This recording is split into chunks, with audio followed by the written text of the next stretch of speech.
Happy Lent. We have entered the desert with Jesus. And so this Sunday, that's the gospel passage that we're going to read.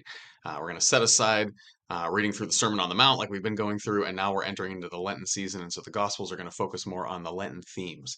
And so this Sunday, we look at the temptation of Jesus. Jesus begins his public ministry by going into the desert for this time of prayer and fasting and preparation for his ministry.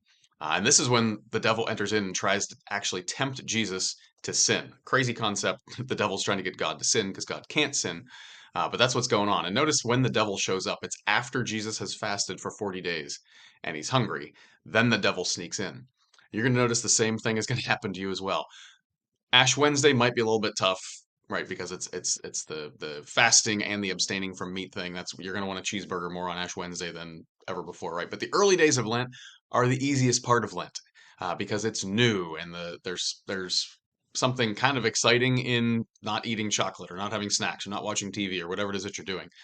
But as Lent drags on, that's when that voice of the devil is going to come in. Does God really care if you do this Lenten thing? Does God really care about your efforts to not do this thing or that thing or your efforts to read the Bible more or to pray the rosary every day? Does God really care about any of that?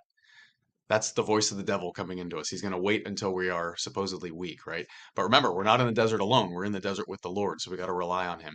Jesus shows us how to overcome these temptations, especially in Lent, right? Every temptation that the devil gives him, Jesus comes back with scripture. He knows the voice of his Father. He knows what God has told us. And that's what he uses to counteract these things.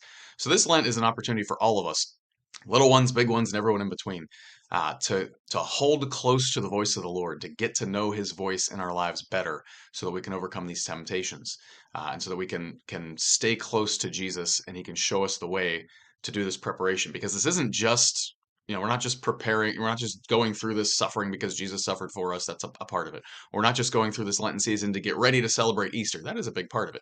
What happens at the end of the Easter season? Jesus ascends into heaven, and before that, he gives us, his church, a mission to go into the world and make disciples of nations. We are preparing ourselves to do that better this Lent through our Lenten practices. So stay close to the Lord, hear his voice, practice that prayer, fasting, and almsgiving with zeal and vigor, and prepare ourselves for our mission to change the world.